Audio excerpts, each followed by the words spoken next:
আসসালামু আলাইকুম। এখানে আমি 2 কেজির উপরে একটি চিকেন নিয়েছিলাম, তো সেখান থেকে কেটে কুটে ফেলে দিয়ে 2 কেজি আছে। এখন আমি সেই মশলা, আমি যে গুঁড়ো করে নিয়েছি শাহি মশলার গুঁড়ো, এখান থেকে 2.5 চামচ দিয়ে দিব।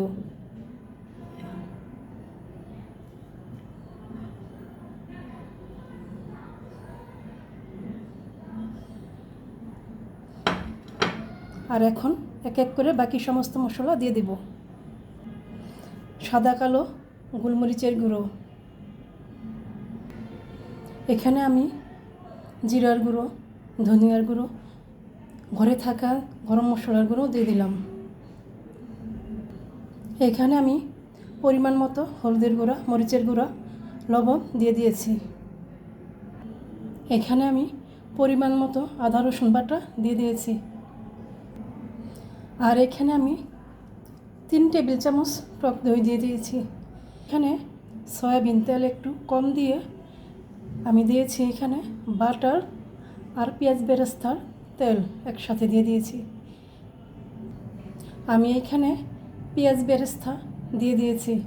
এখন আমি এই সমস্ত উপকরণ একসাথে ভালো করে ম্যারিনেট করে নেব। একটি টমেটো চিকন করে কেটে দিয়ে দিয়েছি, আর কয়েকটি কাঁচামরিচ।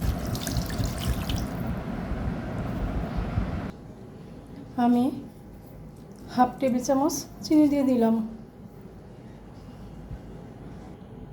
হাফ টিস্পুন কেওড়ার জল দিয়ে দিব, শাহি চিকেন বলে কথা। হাফ টিস্পুন রোজ ওয়াটার দিয়ে দিব।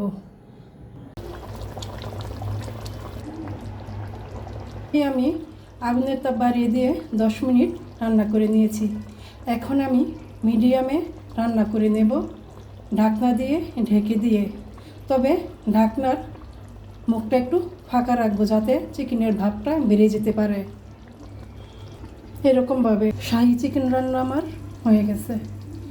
এখন লাস্ট ফিনিশিং টাচে বাটার দিয়ে দিব।